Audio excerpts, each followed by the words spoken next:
Ganz herzlich willkommen an diesem Gebetsabend. Wir freuen uns, mit euch Gott groß zu machen. Wir werden ein Lied singen, das sehr einfach ist im Chorus. Und wenn du kannst, dann sing es doch gerade in deiner Sprache. Spanisch, Portugiesisch, Französisch, Japanisch, was auch immer du singst. Mich nimmt es Wunder, wie das tönt, wenn wir in verschiedenen Sprachen singen. Der Glanz von deiner Macht in Majestät und Pracht erfüllt die ganze Welt, erfüllt die ganze Welt. Du kleidest dich in Licht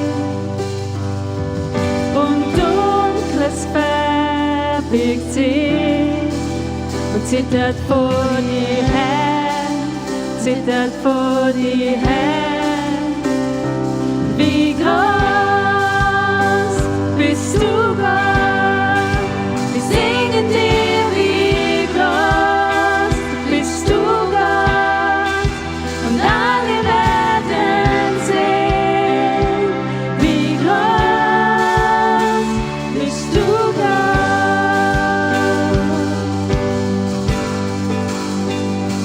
Für Zeit und Ewigkeit strahlt deine Herrlichkeit. Du trägst alles her, du trägst alles her. Die Gottheit dreinein, Vater, Sohn und Geist. Du bleibst in Ewigkeit, du bleibst in Ewigkeit. Wie groß bist du, Gott? Wir singen dir, wie groß bist du, Gott? Und alle werden sehen, wie groß bist du, Gott.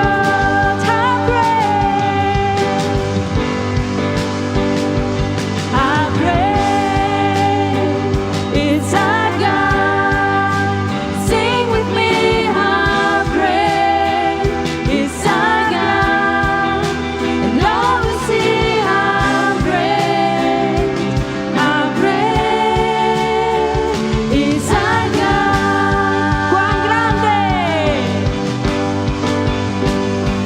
Cuán grande es Dios. Cántale, cuán grande es Dios. Y todos lo verán. Cuán grande es Dios.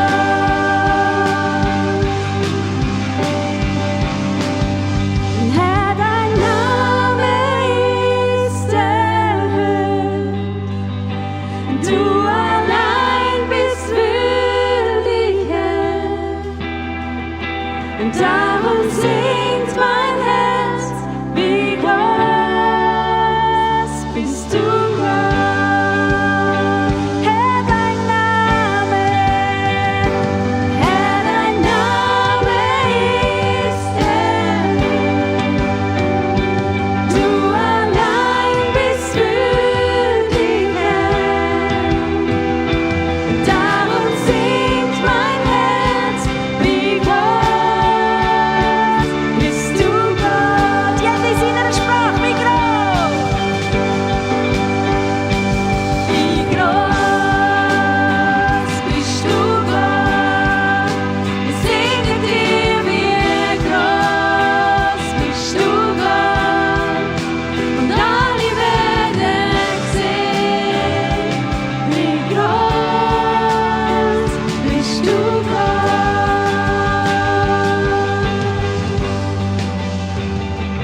Wie groß bist du, Gott?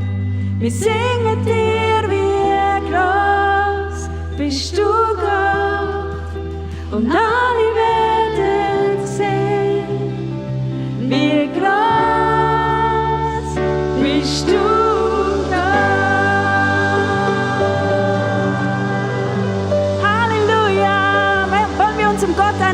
Applaus geben. Er ist groß und er ist hier.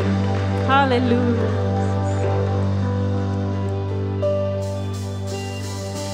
Wer bin ich, dass der König kam und mich empfiehlt? War verloren, doch er nahm mich an. Oh, wie er mich liebt. Oh, wie er mich liebt. Wenn der Sohn befreit, oh, ist wirklich frei. Ich bin Gottes Kind, ja, sein Kind. Endlich frei, voller Gnade hat er mich erlöst. War Sklave der Sünde, doch Jesus starb für mich. Ja, er starb für mich, wenn der Sohn befreit. Oh, ist wirklich frei. Ich bin Gottes Kind, ja, sein Kind. Denn in seinem Haus ist ein Platz für mich. Ich bin Gottes Kind, ja, sein Kind. Du erwählst mich und verlässt nicht. Durch dich weiß ich, wer ich bin. Du bist für mich, bist mein Bestes. Durch dich weiß ich, wer ich bin. I am chosen, not forsaken. I am who you say I am. You are for me, not against me. I am who you say I am. I am who you say I am. Who the Son sets free, for is free indeed. I'm a child of God, yes I am. In my Father's house, there's a place for me. I'm a child of God, yes I am. In my Father's house, in my Father's house, there's a place for me. I'm a child of God, yes I am. Ja, danke, Jesus, dass wir deine Kinder sein dürfen. Gracias Jesús porque podemos ser tus hijos. Danke, dass du uns berufen hast, dass du uns gewählt hast, dass wir geliebt sind. Gracias que tú nos llamaste, nos elegiste y que somos amados. Dass du uns eine neue Identität gibst. Que nos diste una nueva identidad. Und ich danke dir, dass wir als deine Kinder heute vor dich kommen dürfen. Y que te doy las gracias porque como hijos tuyos podemos venir delante de ti. Dass wir in die offenen Arme des Vaters laufen dürfen. Que podemos venir y dormir en los brazos abiertos del Padre. Danke für deine Gegenwart. Gracias por tu presencia. Und Heiliger Geist, ich bitte dich, dass wir unsere Herzen weit aufmachen können heute Abend. Espíritu Santo, te pido que nos ayudes a abrir nuestros corazones. Du bist derjenige, der die Herzen überführt. Tú eres el que persuade los corazones. Und wir wollen unsere Herzen weit aufmachen für dein Reden. Y queremos abrir nuestros corazones para tu presencia. Du meinst es gut mit uns. Porque tú deseas el bien para nosotros. Du sprichst in Liebe und begegnest uns in Gnade. Tú nos hablas en amor y nos das tu misericordia. Und das Leben mit dir, Gott, das ist das beste Leben, was wir haben können. Y la vida contigo es la mejor vida que existe. Danke vielmals. Gracias, Señor. Wir sind offen für dich. Estamos abiertos a ti. Amen. Amén. Amen. Amén. Ganz herzlich willkommen am Tag 17 unserer 21 Tage Gebet. Sean todos bienvenidos al día número 17 de nuestras 21 días de oración. Gerne könnt ihr Platz nehmen. Pueden tomar sus lugares. Wir schicken auch ein Hallo nach Meilen und nach Oetwil am See. Les mandamos un saludo a Mailen y a Otville am See. Schön, dass ihr mit uns verbunden seid. Qué lindo que estén conectados con nosotros. Und auch wenn du von zu Hause irgendwo mitschaust, mach es dir bequem. Schön bist du dabei. Y si estás viendo desde tu casa, ponte cómodo y qué bonito que estés con nosotros. Seid ihr auch schon mal aus einem Gespräch herausgelaufen und ihr habt so gedacht, was habe ich gerade gesagt? ¿Les ha pasado a ustedes que tuvieron una conversación y después de eso se quedaron y dijeron, ¿qué es lo que hice? Ich erinnere mich noch ganz genau an ein Gespräch mit einer Arbeitskollegin, als ich noch in der Versicherung arbeitete. Me acuerdo claramente de una conversación que tuve con una compañera en mi trabajo cuando trabajaba en los seguros. Und sie hat mir eine sehr offene Frage zu meinem Glauben gestellt. Y ella me hizo una pregunta muy directa sobre mi fe. Es war ein Steilpass. Es war nicht ein offenes Fenster, es war ein offenes Tor. Fue una cosa muy directa. No era una ventana abierta, sino era un portón abierto para hablarle. Und ich habe geantwortet und habe angefangen, über die Kirche zu reden. Und irgendwann habe ich über den Unterschied zwischen Freikirchen und der Landeskirche ihr erzählt.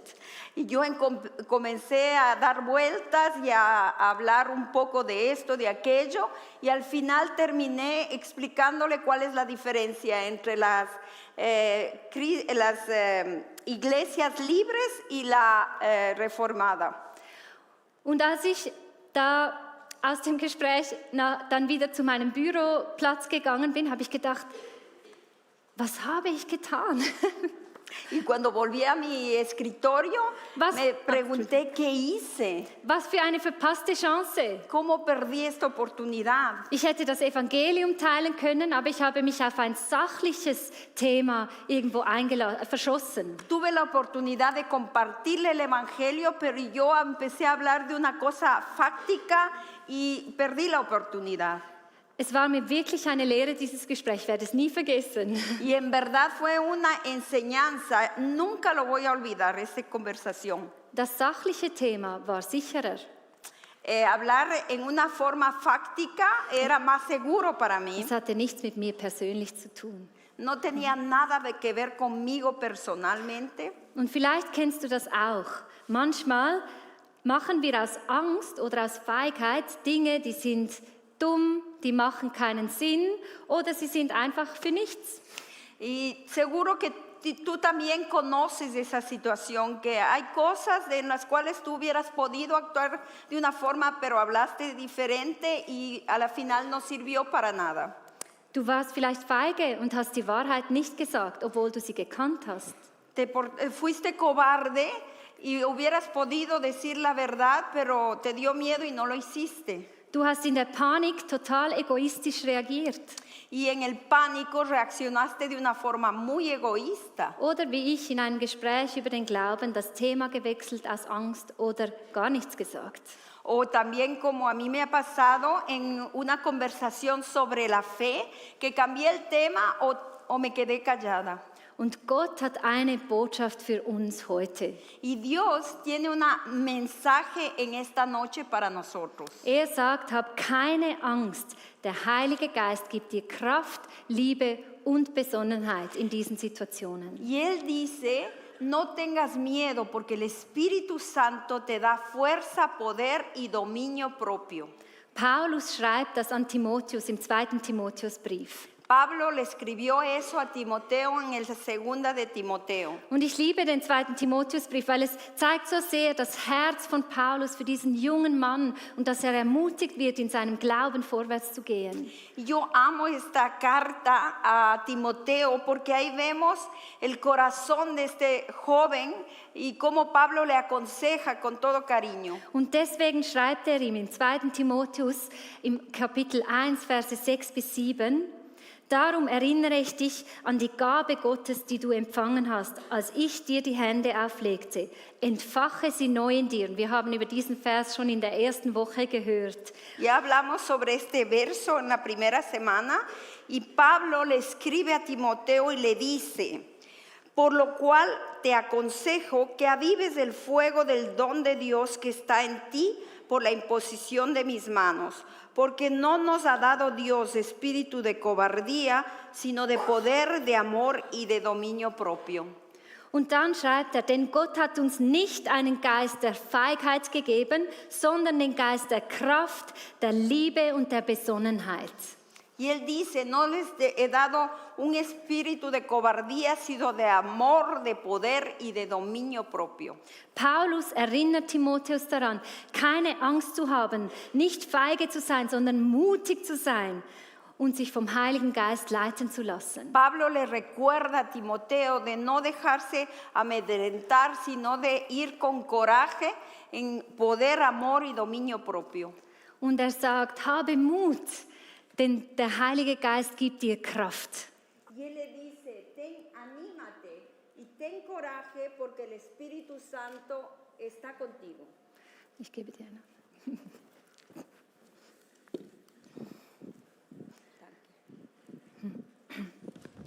Wenn wir an Kraft denken, dann denken wir oft an Zeichen und Wunder, die Gott wirken wird.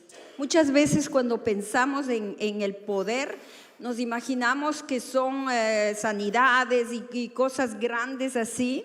Und ja, Gott kann das tun und er möchte das tun und der Heilige Geist stärkt in uns den Glauben, dass Gott es tun kann. Y seguro Dios puede hacer todas esas cosas y el Espíritu Santo nos da testimonio que pueden pasar esas cosas.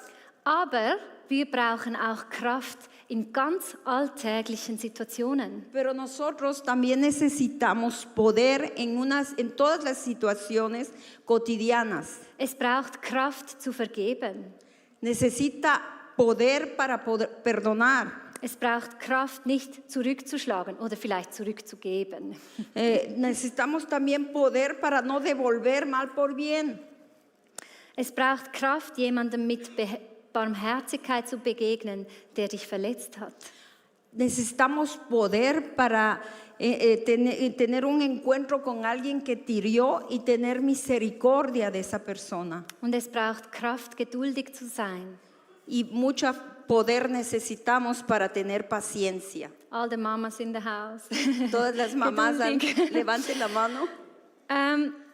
Auch dafür ist der Heilige Geist da. Para esas cosas está aquí el Espíritu Santo también. Denn die Welt ermutigt uns immer, den einfachen Weg zu gehen. Porque el mundo nos anima de tomar el camino fácil.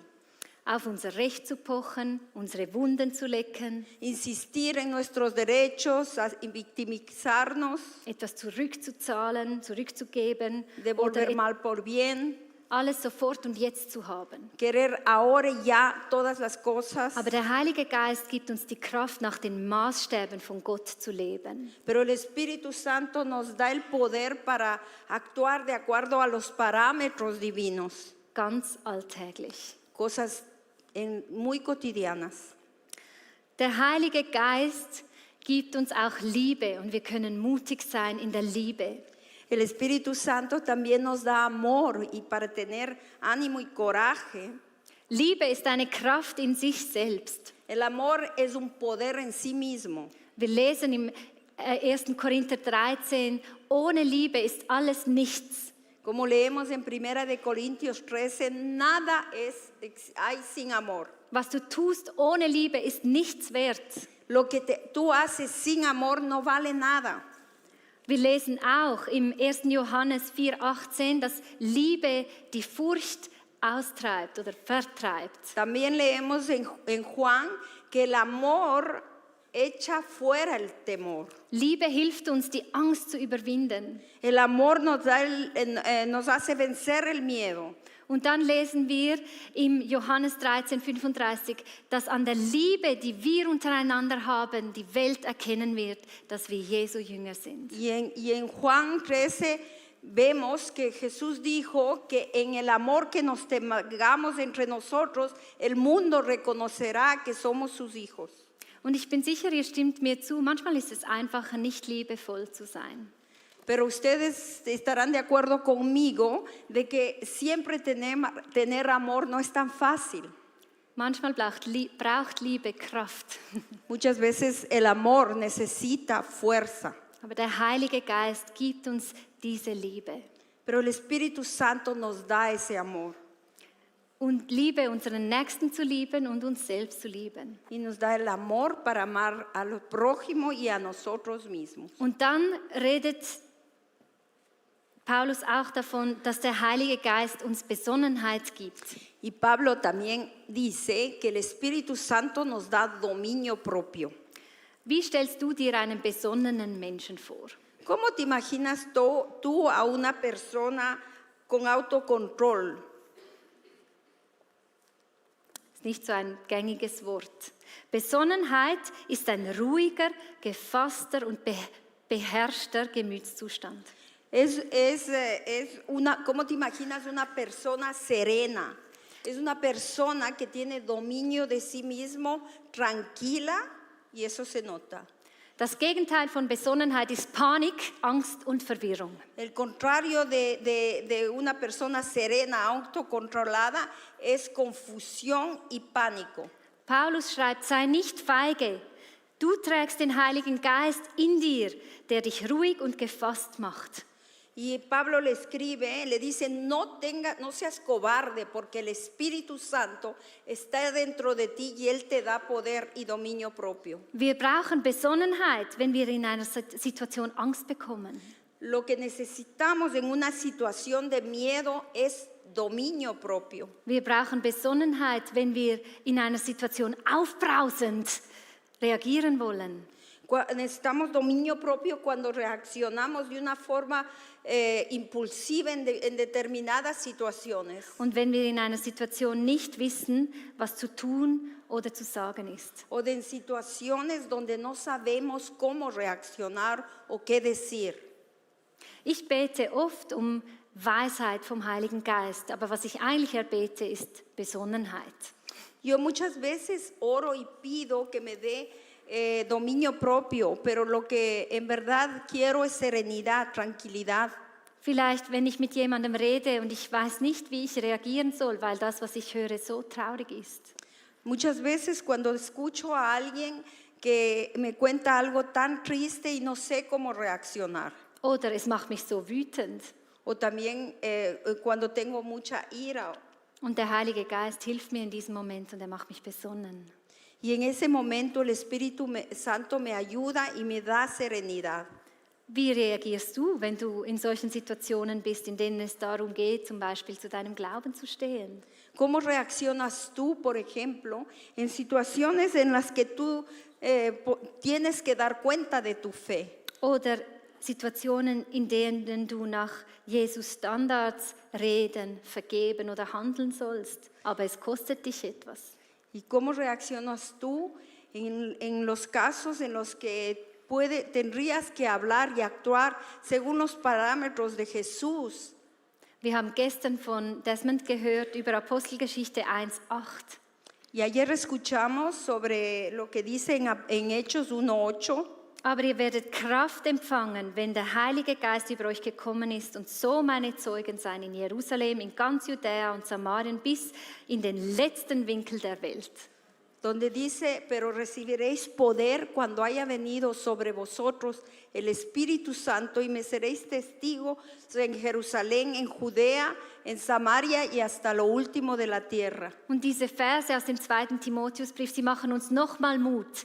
Sei mutig, sei nicht feige, gehe. Der Y Heilige Geist ist mit dir. Y en Timoteo nos anima y nos dice, anda, va, no seas cobarde, Mit Kraft, mit Liebe und mit Besonnenheit. con poder, amor y dominio propio. Und ich möchte euch alle, uns alle ermutigen, dass wenn wir jetzt in die persönliche Gebetszeit gehen, Y les quiero animar a todos que ahora que vamos a ir a un tiempo de oración personal, dass wir in unseren Alltag eintauchen mit dem Heiligen Geist. que podamos sumergirnos en nuestra cotidianidad con el Espíritu Santo. Gehe mit ihm in diese Situation, wo du Kraft brauchst. Piensa en esas situaciones diarias en las que necesitas poder. Sprich mit ihm über die Menschen, für die du Liebe brauchst. Habla con Él sobre las personas que tú necesitas amor para ellas. Und sprich mit ihm über die Situation, wo du Besonnenheit brauchst. Y habla con Él de esas situaciones en donde tú necesitas serenidad. Und bitte den Heiligen Geist, dass er dir hilft, ganz neu in diesen Situationen. Y pídele al Espíritu Santo que Él esté contigo y te ayude en esas situaciones. Dass wir auch keine Angst haben, Que no tengamos miedo dem Heiligen Geist gehorsam zu sein. para obedecerle al Espíritu Santo.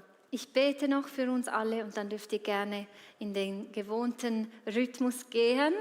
Yo voy a orar y después podemos continuar de la misma forma que lo hemos estado haciendo. Die Gebetskarten sind hier vorne, wo ihr auch für Anliegen von anderen Leuten einstehen könnt.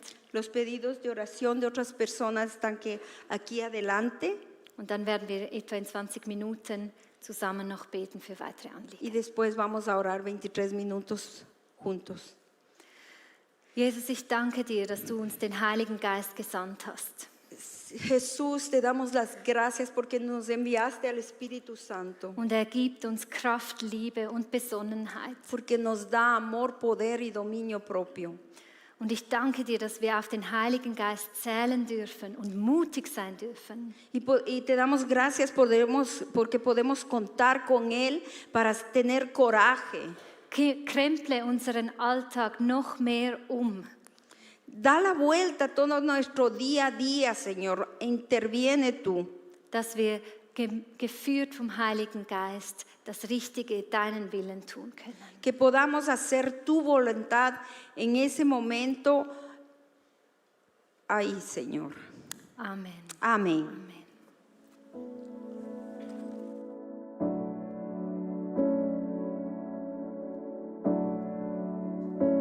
I raise a hallelujah in the presence of my enemies. I raise a hallelujah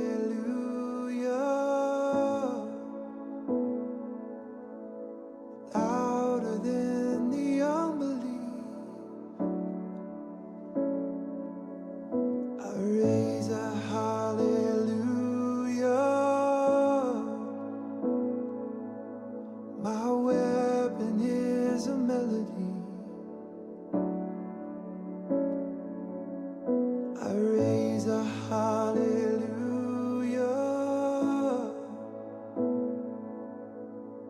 Heaven comes to fight for me. I'm gonna sing in the middle of the storm. Louder and louder, you're gonna hear my praises roar up from the eye.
bist du allein.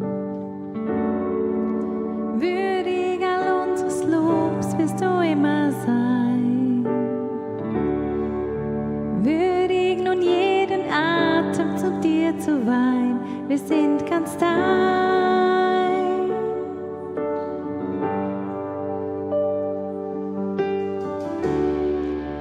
Jesus, kein Name wird jemals höher sein. Jesus, in unserer Rettung bist du allein. Würdig nun jeden Atem zum dir zu weihen, wir sind ganz dein. Wir sind ganz dein.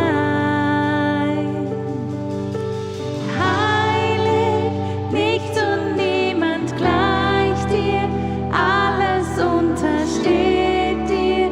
Lass mich sehen und lass mich staunen, Herr, offenbare dich und leg dein Herz in mich, für mich durch dein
gerade aufnehmen, auch im gemeinsamen Gebet.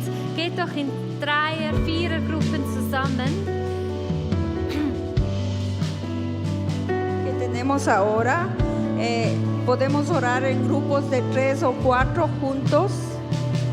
Wir haben dieses Jahr unter das Thema gestellt, auch das als Kirche, dass wir unseren Glauben, die Hoffnung, die wir haben, mit anderen teilen können. Tenemos como meta en este año compartir la fe que tenemos juntos en este año. Lasst uns beten, dass wir unseren Nächsten so lieben können, dass wir freimütig diese Hoffnung teilen mit ihm.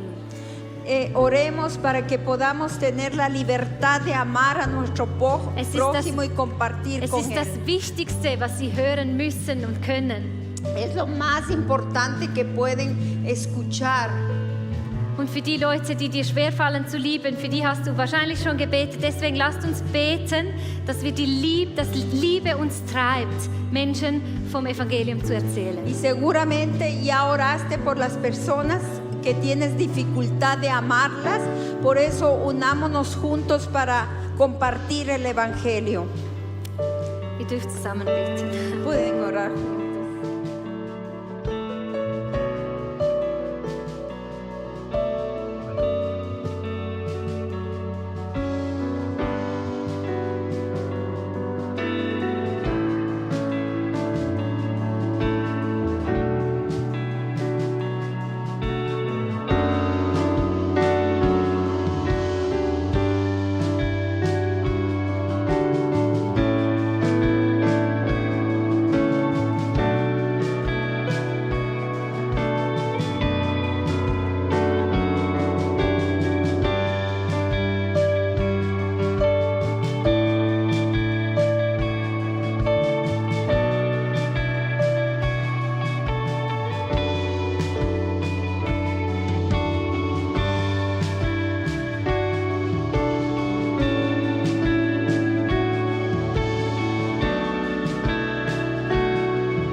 Einfach weitergehen im Gebet Lasst uns auch für unsere Kleingruppen beten. Pueden continuar orando, pero ahora vamos a orar por los grupos pequeños. Kleingruppen sind wunderschön, Los grupos pequeños son maravillosos, aber sie sind auch ein Ort, an dem wir diese Gaben oder diese Ausrüstung des Heiligen Geistes brauchen. son tan lindos, pero es el lugar donde también necesitamos mucho de los dones del Espíritu Santo. Lasst uns beten, dass wir einander in Liebe, in Kraft und in Besonnenheit begegnen können, auch in der Kleingruppe. Y oremos para que podamos encontrarnos en amor, en poder también en los grupos pequeños. Und dass der Heilige Geist unsere Kleingruppentreffen erfüllt. Y que el Espíritu Santo llene nuestras reuniones en los grupos pequeños. Und wir erleben dürfen, wie wirkt auch in unseren Kleingruppen. Y que podamos experimentar cómo Él obra en nuestro medio.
Ja, und lasst uns als letztes noch beten, dass wir besser werden im Vergeben.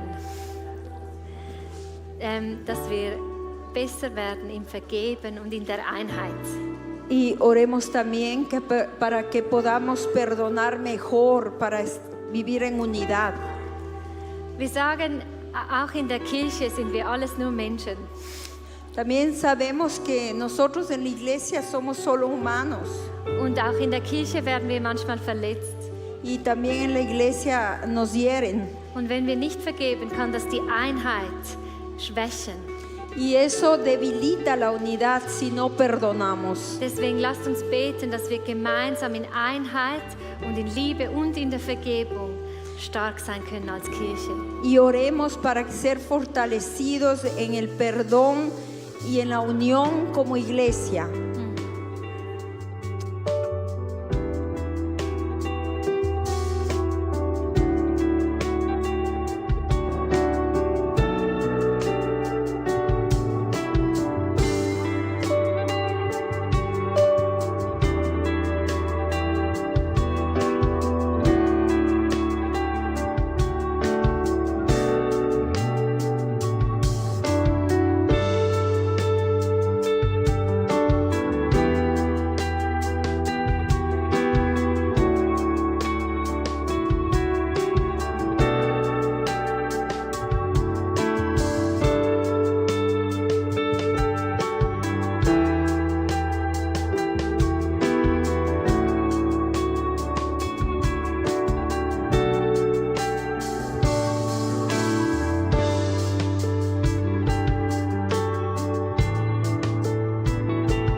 Amén. Ich bin so dankbar für den Heiligen Geist. Seid ihr auch dankbar? Soy Amén. tan agradecida por el Espíritu Santo. Und unsere Gebetstage sind noch nicht vorbei. Morgen geht es weiter. No ha terminado nuestros días de oración. Mañana continuamos. Wo wir wieder gemeinsam uns hier treffen, gemeinsam beten oder die gemeinsam von zu Hause aus mitbeten. Donde vamos a continuar orando juntos o tal vez también desde la casa. Morgen um 7 Uhr wieder gleicher Ort, gleiche Zeit. Mañana a las 7 en el mismo lugar a la misma hora. Ich wünsche euch einen gesegneten Abend. Kommt gut nach Hause. Bis morgen. Les deseo una noche bendecida. Buenas noches. Hasta mañana. El